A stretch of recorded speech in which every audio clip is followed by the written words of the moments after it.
Okay, looks like we're live. Hey, everybody. I'm Claire Hancock with Immersion Travel Magazine, and I am here with Kevin Dimetres, and we're going to be talking about going off the beaten path and kind of learning about some of the more remote places around this world and how to travel to them. We might also be joined by Brianne Miers. She was scheduled to come with us, but she has actually traveled way off the beaten path today. And she wound up having a train misconnection. And so she's trying to find some Wi-Fi, and she'll try to join us in this panel. But we understand if she's not able to make it today. If you do have questions for her, though, you can put them in the chat window. Or you can tweet at us at hashtag ITMSummit17, and we'll make sure that we get those questions to her and get some answers out. Okay, so welcome, Kevin. We're happy to have you here today. Thanks, Claire. Happy to be here. Awesome. So if you could just quickly introduce yourself and kind of talk about some of your travel experiences. Sure. My name is Kevin Dimetres. I live outside of Washington, D.C. My current 9-to-5 is a teacher, but I have side gigs that I do on the weekends and at nights. And I travel and it's all my free time as much as I can. I've been through Central and South America, been all over Europe, bits and pieces of Africa, and bits of Southeast Asia. Next trip up is through the Balkans this summer, and can't wait to get out there in about a month. Wonderful. Thank you. And it looks like Brianne was able to join. Hi, Brianne. Hi. Here I am on a How you train. doing, Brianne? Hi. Wonderful. So where are you, Brianne, right now? Exactly. I said a good way to get off the beaten path is to buy the wrong train ticket. I've taken the scenic route today between Barcelona and Madrid, totally unintentionally. And I should have been all checked into my hostel, but I bought the 9-hour ticket. So I am still on this train 9 hours later. So we get in about 6 o'clock. So it's been really beautiful, and I don't think I would have seen any of this otherwise if I hadn't made this mistake. So. Awesome. All right. Well, lesson number one is buy the long way around with the train ticket. Exactly. Yeah, maybe. Excellent. Well, Brianne, we're just introducing ourselves. We just started the panel. So if you could tell us a little bit more about yourself and some of your travel experiences. Sounds good. I'm Brianne, and I'm based in Boston. I have been for about 8 years, but have been an avid traveler. About 4 years ago, I decided to start my own consulting business, so I would have more time to travel. I would be able to work remotely as much as possible. And around 2 years ago, then I started a travel blog about balancing a career with a life of travel. It's called The Traveling Blog. Hopefully it's not too loud. I'm not sure if you can hear all of that in the background. But I the 50-country mark at this point. I really enjoy Southeast Asia, South America, Central America, Europe. I haven't been to Europe in about a year. I love it, but the prices are a little steep. So for long-term travel, right now I've been traveling for about a month. I started out in Cartagena, Colombia, one of my favorite places, and then I took a transatlantic cruise to Lisbon. I have been in Lisbon in Spain the past couple of weeks, and I actually go home on Tuesday, so wrapping up. And then I'll be home for a while this summer to make some money, and we'll likely head back out in the fall somewhere, but location to be determined. Excellent, wonderful. So it looks like the connection on the train is a little bit weak, and we'd love to be able to hear your answers. So if you want to turn off your video, that'll probably help with the connection with the audio. All right, let me try that. Awesome. Well, thank you both for being here and for taking the time. What I'd like to start off with today is, since we are talking about offbeat travel, I'd like to hear about your definitions of what offbeat travel means to you. So, Brianne, do you want to take it away? Sure. I think offbeat probably means a little bit of a different thing for everybody. It's all about your comfort level. I don't think there's a right or wrong answer really a right or wrong way to do any sort of travel. I always say it's, it's what you feel most comfortable with. But for me personally, I tend to generally try and stay off the, the resorts. I would say off of cruises, but I was just on a cruise. Off the places that tend to get the influx of tourists as much as possible. And even if I am in those places, like for example, I was just in Barcelona, which has a lot of tourists, but you try and walk around the neighborhoods, take public transportation, go to local cafes. I did a cooking class in a local's house. I went to the market with him, shopped with him, went to his house, and made dinner with he and his girlfriend. That was a fantastic experience. So I think there's ways to, to incorporate kind of off the beaten path travel into really popular destinations. And I think it's just kind of making that effort and making that commitment to kind of seeing what real life is like. I think that really, but then you can go and see the big cathedral and the big monument, but having those more intimate experiences, more day-to-day experiences, I always really try and seek out, just because that makes the trip so much more, for me, enjoyable and so much more rewarding. And I think you just learn so much more and get a lot more out of it. Wonderful, wonderful. Thanks for sharing. How about you, Kevin? Yeah, to follow up on Brianne's answer, she nailed it when she talked about just kind of the everyday life. And no matter where you are, you can still kind of make it offbeat by doing the local thing via cooking classes, public transportation, things like that. To me, offbeat travel kind of means culturally authentic, places that haven't completely sold out to tourism yet, places where they might not speak English or, a variety of different languages, things like that, things that, they might have a different kind of religion or perspective on life, something that really is different from what I'm used to. And that's generally what I seek out when I travel. Lovely, lovely. And so I guess kind of getting into why you started traveling like this, could you tell us the first time you went off the beaten track and what about that experience wanted you to continue traveling that way? Yeah, sure. I'd been to Europe a couple times, about a decade ago, and it was cool. I had a great time, but it wasn't mind blowing like that. And maybe 6 or 7 years ago, I went to Nicaragua, kind of on a whim. I had 3 weeks off. Went to some of the rural beaches on the Pacific coast, and completely blew me away. My perceptions of humanity, reality, culture, all that completely went out the window. And it wasn't because of the scenery, the monuments, or anything like that. It was because of the people. It was a different kind of culture that was very genuine, very authentic, very open, and it was my first time really backpacking in that kind of environment, and I loved it. It set off a spark, and I've been riding that wave ever since.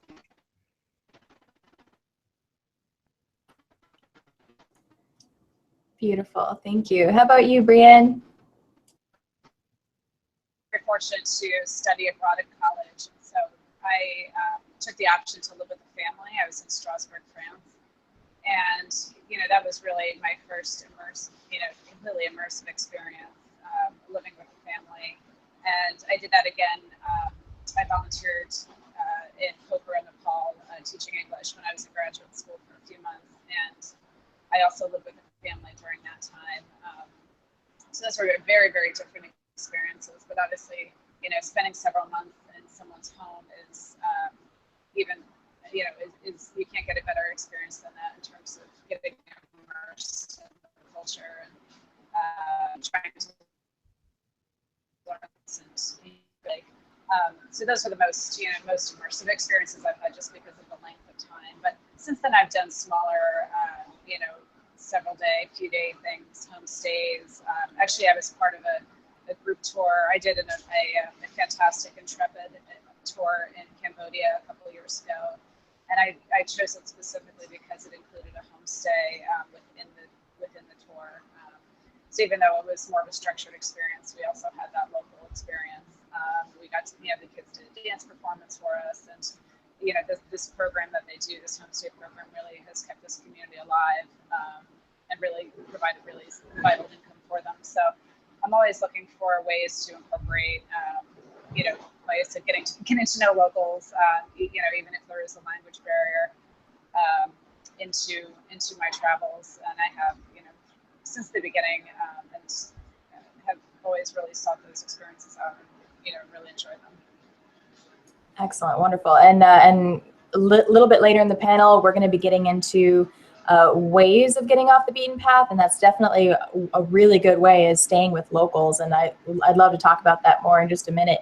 But I'm also curious to find out where offbeat travel has taken you. Have there been some destinations that you were just thinking, wow, I never in a million years thought that I would be here? If you could share a couple of those experiences with us. Kevin, do you want to start, or should I jump in? Yeah, go ahead, Brianne. Okay. I think one of the most fun ones that comes to mind is that I was visiting friends in Uruguay. I've been lucky to have friends who live in nice places, and I visit them, and that's a great way to see, you know, the countries that they live in. But they lived in Uruguay. They were working with the State Department, and they had a car, and so it was off season, and we took the car and drove up the coast, and yeah, it was one of the most, still to this day, one of the most amazing travel experiences I had, because I just felt like we were at the end of the earth and nobody was around. It was, you know, like I said, it was the beginning of winter, so it was, you know, the area was really quiet, and I felt like we had it all to ourselves. And, you know, we ate dinner on the beach, and you know, just sat out under the stars and drank wine, and it was just a really wonderful experience. And it was with good friends, so that made it even more enjoyable. So that one definitely sticks out as a, you know, I never thought I'd be sitting here doing this kind of thing.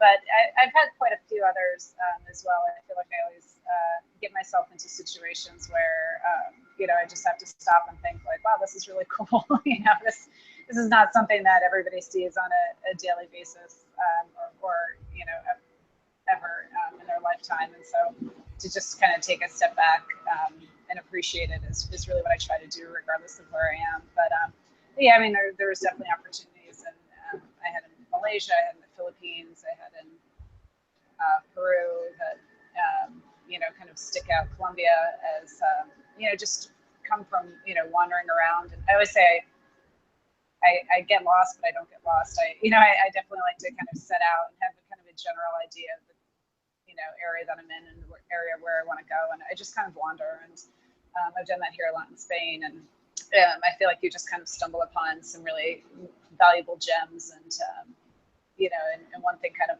can lead to another, and you end up in the middle of a really beautiful place or a really beautiful experience. So that's what I, you know, how I try and travel, you know, as much as possible, just to have those days are really special. Wonderful. Thank you for sharing that. This sounds amazing. How about you, Kevin? Yeah, that was cool, Brianne. My last trip, my last adventure trip really was to West Africa to kind of immerse myself in the traditions of Voodoo. That's where Voodoo originated. Benin is the country that calls itself the home of Voodoo, although the origins of Voodoo date back umpteen thousand years. No one really knows for sure. But from a cultural standpoint, it is as different and as authentic as you can possibly get. I absolutely loved it. Can't wait to go back, hopefully. Before that, I was in Asia for a couple weeks. I went to study at a Buddhist monastery to get a better feeling for what their lives were like, how they approached life, what their sense of humor was like. Things in that regard, really, really, really cool. Again, it's all about kind of gaining that perspective from a different angle, a different culture. I've been throughout the South America and gone to a couple of different villages within the Amazon jungle. My objective was to kind of learn about shamanism and, again, see that holistic approach to life, how they view it, what their lives entail.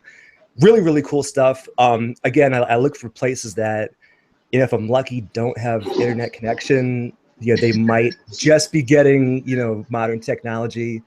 Yeah, there's an island off the coast of Cambodia called Kota Kiev, which is kind of like my little happy place. And they had a little bar there that had a sign that said free, no Wi-Fi zone. And because of that, because of the lack of technology, people just get to be people. You hang out, you talk, you hang out on the beach as the sun sets, the sun rises, all the little things. And, you know, I really enjoy that. I know the world is changing and that's kind of bittersweet. So when I do travel, I try to get off the beaten path and go go back in time if the opportunity presents itself. That's wonderful. That's great. And so we have mentioned that connecting with people has been the highlight of a lot of this offbeat travel. And so I would like to hear a couple more experiences where you really met with the locals and that interaction really just changed travel for you. Okay. You know, one of the first things that comes to my mind was I was in Honduras a couple years back, and I was in San Pedro Sula, which has the highest murder rate per capita in the world. Kind of dangerous, but again, people are just people wherever you go. I was at a bus stop. I missed my bus. The sun was setting, kind of in between a rock and a hard place. And you know, in that part of the world, you know, when you're not from there, you stand out, and people will ultimately come up to you and ask you who you are and what are you doing. And I remember a guy came up to me and said, "Hey man, do you need some help? What are you doing here?" Told him my story, missed my bus, and he said, "Oh man, you know, come with me." And he called his cousin up. Cousin picked me up in this beaten up Toyota Camry from the 80s and ended up taking me around town for the night. And the three of us hung out. And it was just it was a cool cultural experience. You know, this allegedly really dangerous place where these people, where it's not safe to be. The people come up to you and they connect with you and they want to show you their world. And ultimately, you know, they're really thankful for it. They appreciate the fact that of all the places in the world, you know, you chose their little town and their little village to come explore. And you know, they'll open their doors to their homes and serve you dinner and really kind of take you in as a member of the family for a moment in time. It's beautiful and it's awesome. And I think the best way to do that is to just put yourself out there. Yeah, I mean, I agree. Just to jump off what Kevin said, I think, you know, can you guys hear me? Yeah. Yes. Oh, okay, sorry. I think, you know, what the best thing to do is to just really put yourself in a situation where, you know, you don't know anybody, and even if you don't know the language, and you find out that people are really good. And I always say, knock on wood, I've never had anything but phenomenally positive travel experiences, except for my train mess up today. I've always had really, really positive travel experiences, and you find out that people are really, really good. You know, they chase you down to say, you know, you dropped, a peso on the ground, or, you know, I've had women, a woman in Croatia, she gave me a bottle of holy water to take with me on my travels, and I still have it. I keep it in my nightstand, and you know, you just have these connections that really supersede language and culture, and you know, they love that you're there seeing, you know, as long as you're respectful, that they love that you're there seeing their world and that you're taking it in and you're trying to learn and, you know, ask questions and talk to people and get their recommendations and find out where they go and what they do and how they live, and just listen. And I think that is what, you know, what can do and what travel can be for you, if you just kind of open up yourself to it. It can just be really powerful and really transformative. But you know, like in India, for example, I mean, I had so many just fantastic experiences with people, with kids, and you know, everyone. I remember I was in the middle of nowhere. Everyone loves getting their photo taken, and getting their photo taken with me because I'm tall and blonde and stick out like a sore thumb. And I was in the middle of nowhere in southern India that doesn't get a lot of tourists. And this guy asked for his photo to be taken. I said, "Oh, sure." And he goes, "Facebook," and like gave a thumbs up. And I said, "Okay, I'll put that on Facebook." And it was just such a funny moment, and you know, we kind of laughed about it, and you know, he wanted to see his photo to make sure he looked good in it, and those kinds of things. Those special moments are really what I get out of travel and what I really cherish. I feel blessed to experience. Wonderful. Thank you for sharing that. And so connecting with people is a huge part of travel, but another big part is food. and trying local food and trying authentic food can really be the best way to have that offbeat, meaningful experience. And so I'd like to hear about some of your experiences when it comes to trying some different kinds of food. Brianne, do you want to take this one? Yeah. No, you go ahead. Okay. One thing that jumps out is me. When I was in the Amazon, in Ecuadorian Amazon at least, they have something called chicha. And what that is fermented yucca pulp and spit that the women will chew up, spit in a bowl, cover it, and let it sit there for a couple of days. And they serve it kind of ceremoniously. It's not something that you casually drink by yourself. They serve it in a communal bowl. They pass it around. First thing in the morning, we would have some. Last thing at night with every meal. It's not fermented enough to get you, drunk. You might feel a little tipsy, a little warm, but it's it's definitely not the kind of thing that you want to drink to get drunk. But it's more about that connection with the people. That at the time was easily one of the most bizarre things that I've had. To further on that experience, in the jungle, you kind of eat whatever you can, and you eat all of it. So they had caught a peccary, which is kind of like a jungle pig. They cut that up and served it that night, and it still had the hairs on its body. So now you eat the innards, the heart, all that stuff. Not always the tastiest thing, but it's again, you do what you can. And there's places in Asia that serve just some of the most bizarre things I've ever seen. We've all seen the movie The Beach, that opening scene where Leonardo DiCaprio drinks the snake blood. That exists, and that's real. And of course, that was on my bucket list too. In Morocco, they serve sheep brain, and they literally have these hawker stands where that's what they specialize in, is steamed sheep brain. Kind of bizarre things like that. In Iceland, which has traditionally eaten some very bizarre things, Hakarl fermented Greenland shark, which is kept underground for a couple of months, ends up tasting like a cube of ammonia.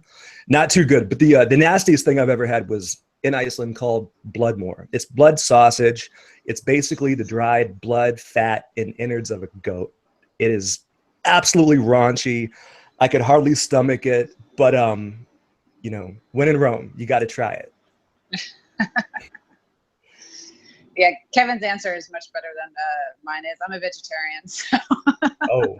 I don't have much in the way of those sort of adventurous eating stories. Although I did try a piece of tarantula when I was in Cambodia on the side of the road, fried tarantula, yep. Which tasted like the barbecue chip, I would say. But no, I do eat. I really like street food. I love eating in local places. I don't get as adventurous as Kevin does with the blood and guts, but for the most part, I always like to try, go to local markets. That's been my new thing. I've been really into going to markets wherever I can, and trying some fruits and vegetables, and meeting people and taking photos and things. That's been a lot of fun. And then I went to a fantastic one in Cartagena with Visit.org on a tour, and tried a great place that Anthony Bourdain had visited for no reservations. Met the woman there who actually, there was some shark, and I think there was some shark in my rice, so that was a little adventurous for me. But yeah, local markets are a great place for that. Street food is great, and popular local restaurants. If you see a place packed with locals, it's a place you definitely want to go into.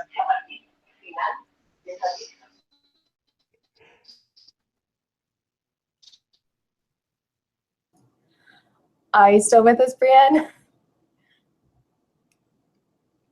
I think her train just arrived at its destination. Yeah, I think so.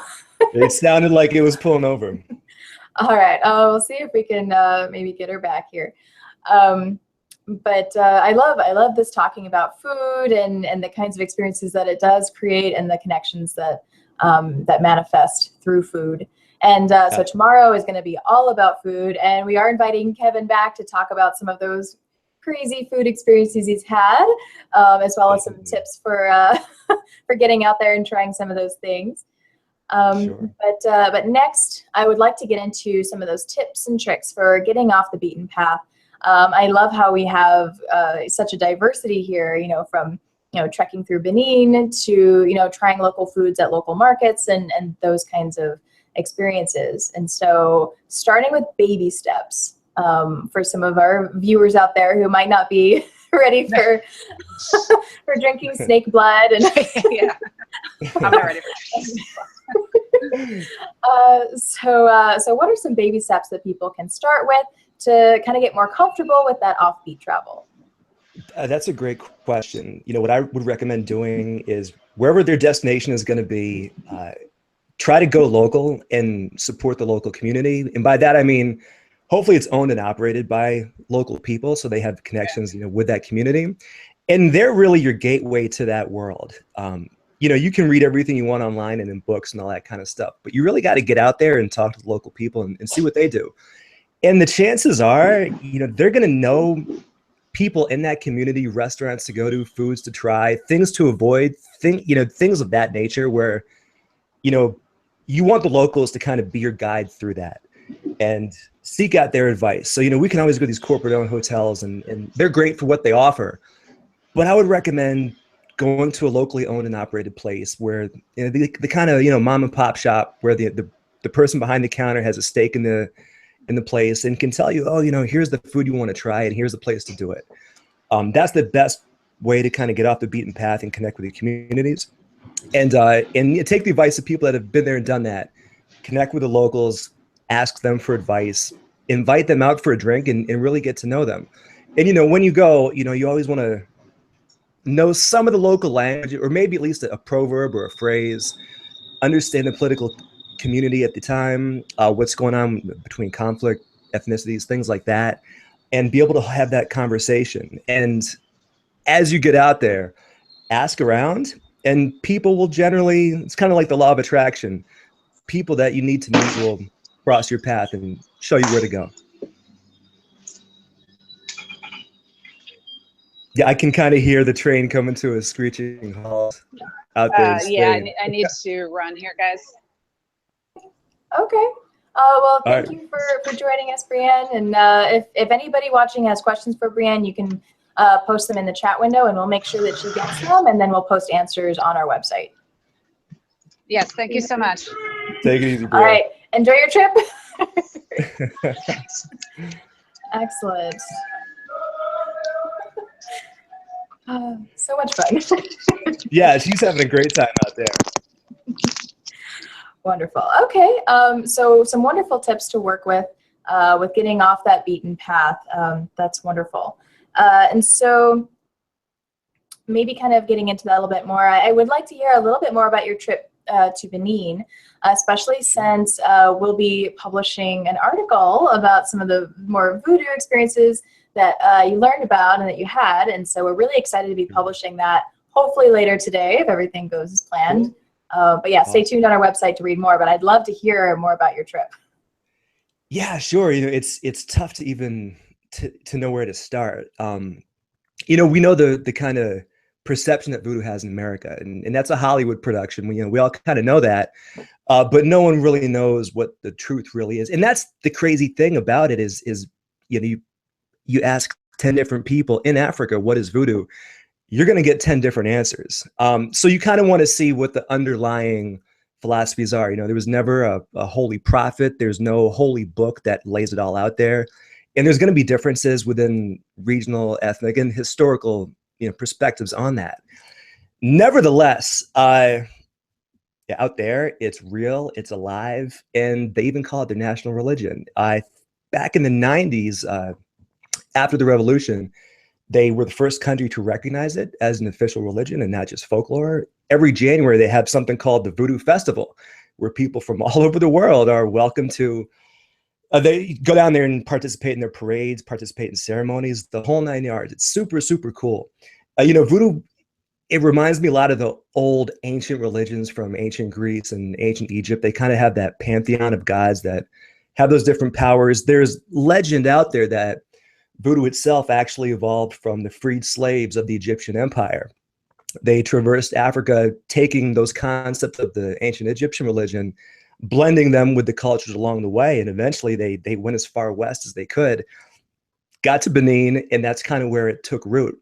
But again, there's different variations along the coastline and within different ethnicities.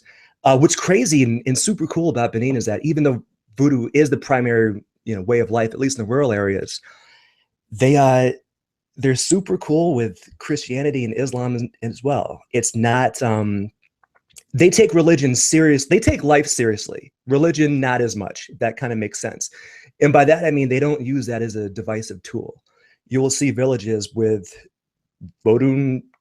They're not called churches. I'm not really sure what they're called, but voodoo relics and shrines and things like that, right alongside Christian churches and Islamic mosques. The concept of ever getting upset about someone else's religion is just absurd to them. Why would you do that? So they kind of have a lightheartedness about it. But then on the flip side of that, they take it very seriously, as in, it's real, and everything that you can come up with is a sign from the spirit world. They view life as an ongoing cycle. Death is that's a weird Western concept that they just don't understand.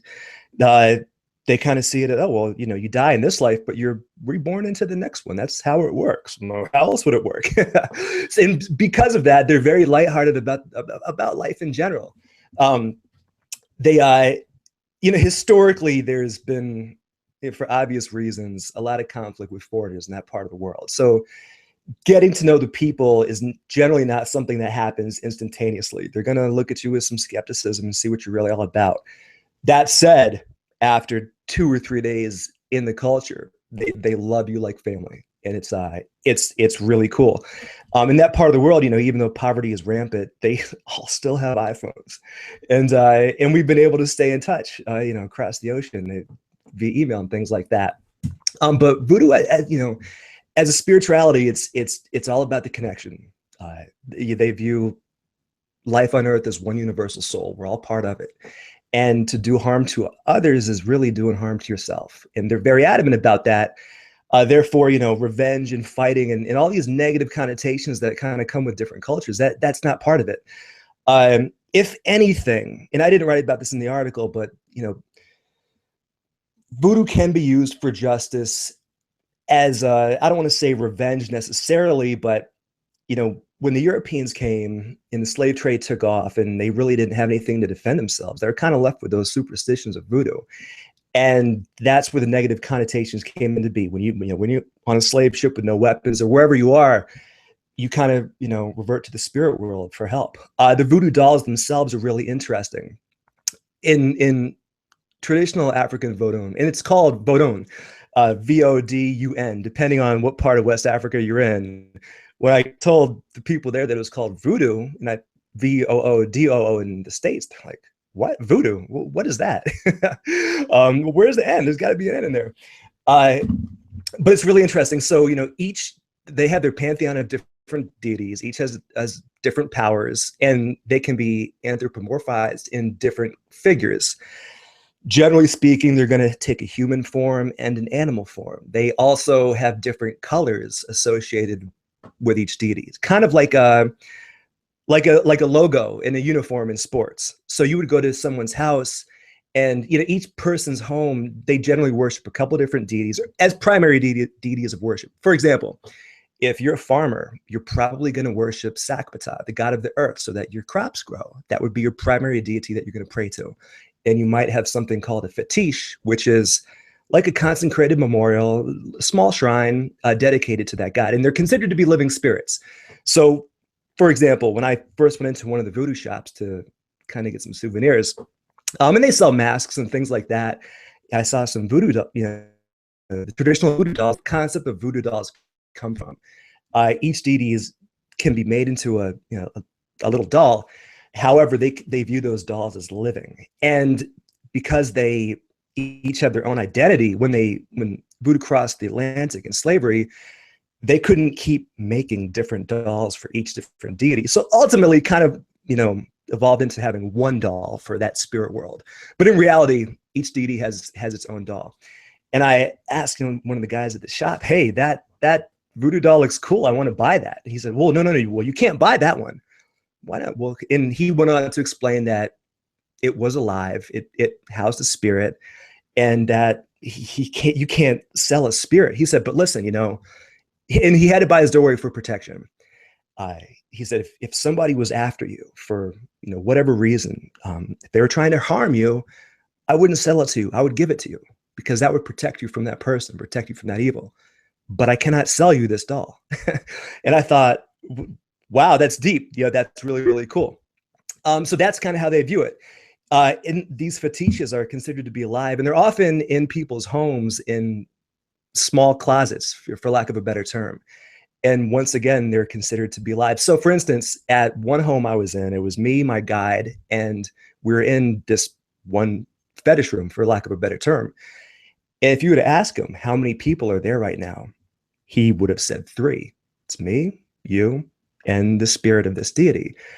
So that's kind of how they see life. It's ongoing. It's a cycle of life. We're all connected, and the relationship to the spirit world is incredibly intense, but real and cool. And what it's not, you don't see any kind of voodoo for negativity. That doesn't make any sense to them because they believe in karma, although they don't call it karma. So to use voodoo or to ask the spirit world for something negative would be to ask it upon yourself. And that's kind of one of the core fundamental values of voodoo. And in that sense, that they stay away from negativity. Positivity is an underlying part of their spirituality, and they view everything happens for a reason. So when I was there and I crossed people's paths, they thought, you're here for a reason. How can I help you? And that was cool. It was very refreshing to kind of see that connection. Wow. Thank you so much for sharing that experience. And I can't wait to publish your article and share more details about that. But yeah, kind of talking to that idea of like, you're here for a reason.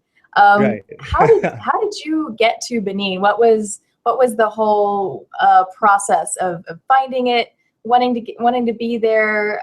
How did you get there? Like the logistics? I'm curious about the journey that it took to actually arrive in Benin. Good question. Benin's not on a lot of people's travel bucket list. I remember when I told people I was taking a French class because I was going to Benin, and they were like, "Who is Benin? Where did you meet her? And where are you guys going?" Said, no, it's this small country about the size of Tennessee in West Africa. Very long story short, traveling to sub-Saharan Africa was the next thing on my bucket list. I was working within those parameters. I had initially thought about going to Ghana because the school that I work at has a huge population of Ghanaian immigrants. I grew up within a huge population of Ghanaian immigrants. I have a lot of connections to that culture in that place, and I thought that'd be a cool way to kind of get to know my students more and where they come from and things like that. They also speak English in Ghana, so it's not too challenging if you want to make a trip to Africa. But the more I thought about it, the more I looked into it. And as I was doing pre-trip research, I came across some opportunities for voodoo festivals in Ghana. And I thought, wait, voodoo still exists? Like real voodoo? And then I looked into it a little bit more and come to find out that not only does it still exist, it is the main religion of Benin, which is 2 countries over. And then I just thought, wait a minute, wait, hold up. So that was kind of the spark that happened. And once I found out that it was real, that it was alive, that it existed in Benin, then I heard about this town called Ouida, which is considered to be kind of the spiritual mecca of voodoo. It is their mecca. It is their Vatican, if you want to call it, whatever, however you want to look at it. That's the holy place of voodoo. And once I realized that this place existed, I bought my ticket that afternoon. It wasn't a matter of if, it was a matter of when. And but again, the tourist development structure is it's in its infancy. So, I kind of found a place to crash those first few nights in Ouida. There is a small tourist industry in Ouida, not only because of voodoo, because of the history of the slave trade there. A huge number of slaves left there during the Atlantic slave trade. And because of that, their culture has been heavily influenced, and there's tons of museums and things dedicated to that chapter in their history, which means there's a couple hotels. So I was able to find a small hostel there, and that was really what got me going. But again, anytime you travel the developing world, for every one hotel or one tour agency that you can come across online, there's probably 4 or 5 there that don't have access to the internet, that are run by local people just trying to get by. And those are the ones you want to go to, because those are the ones that are thankful that you're there. They're not going to nickel and dime you, and they're going to really kind of say, hey, this is my culture. I'll show you firsthand. And ultimately, that's pretty much what happened. I was, when you go to that part of the world, or any part of the developing world, you're going to stand out. People are going to be like, who are you? Why are you here? And, if you're lucky enough, fate will introduce you to the right person that might speak your language, or enough of it, that can navigate that scene. And that tends to happen more often than not. And that's exactly what happened in Benin. I was literally sitting on a bench in Ouida when, sure enough, somebody approached me. They realized I was an American. I spoke English. Most of the tourism there is French. Used to be French colony. And given that he spoke English, he was, oh, wow, let's do it. And one thing led to another, and off we went. Wow, that's incredible. I'd like to, we just have a couple minutes left. So I would like to ask where you're headed to next, and how you're planning on getting there. Sure. So I'm going to be backpacking the Balkans this summer, and I'm going to start in Albania and go from there. I've only planned the first 2 days, and that's literally to get into the capital city, find a hostel those first 2 nights, and the rest of the month is open. The flight I'm taking it's via Istanbul through Turkish Air. I hope everything is okay. But to get to Albania is cool. It's kind of like the final frontier of Europe. It was almost like their version of North Korea. For a long time, for about 50 years, they had an insane atheist communist dictator. They declared themselves the first atheist state, and like North Korea, completely shut themselves off to the outside world. Did not allow immigration to or from. Had the whole state-owned media, and they just kind of told people, no, life is great. The rest of the world is suffering, but in reality, it was the exact opposite. So because of that, there's going to be a lot of cultural authenticity there. To get there, you have to fly there, you can't fly directly from a lot of places, but you can from Athens. Athens is kind of a hub to that part of the world. So I fly from DC to New York to Istanbul to Athens to Tirana. The whole getting there will take me about 3 days. On the morning of the 4th day, I will be there and rocking and rolling. So I'm going to start in Tirana. And again, I'm going to go to the capital city, go to some of the museums and monuments, and see who I meet. Ultimately, from what I can understand, it's kind of a cafe type culture.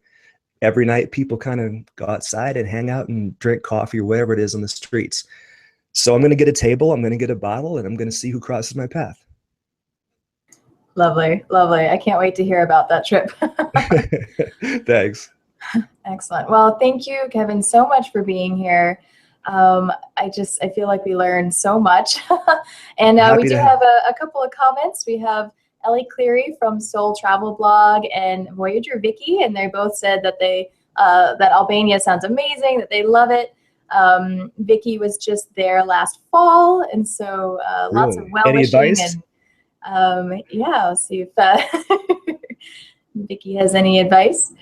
Well, it's kind of crazy. From what I understand, the public transportation system is not good, to put it lightly. For example, they don't have primary bus stations that kind of leave to all areas. If you want to go to one city, there's a bus station on this part of town that goes that way. If you want to go to some other city, there's a bus station on that part of town that goes to that direction. So I know that travel can be longer than we'd like. And I know that can be an awesome adventure in itself. But when you're working within plane departure times, it's tough to kind of plan ahead. So I am curious what the best way to travel is there, and how much time I would kind of need, or what things to avoid. I'm curious about the hitchhiking opportunities out there, and how that culture embraces it, if they do at all. But I'm thrilled to get out there. I'm glad to hear that people have been there and have good things to say about it. That's always a great start. So if they have any advice that they want to share, please let me know. Wonderful, excellent. And if we don't get a chance to hear from Vicky now, we'll make sure that we connect up and continue that conversation elsewhere. Cool, sounds good. Let's see. Okay, Vicky says different bus stations are good. She was just in Tirana and Berat. Is that how you Yes. it? Yes, you got it. And so I think I've never actually heard it said. I've only read it, but I know what you're referring to. Yeah. I have not been there yet. Excellent. Well, yeah, thank you, Vicky. Thank you for sharing there. And thank you again, Kevin. And I'm looking forward to hearing from you again tomorrow on our day of food. Sounds good. Thanks a lot, Claire. Excellent. Bye. See you later.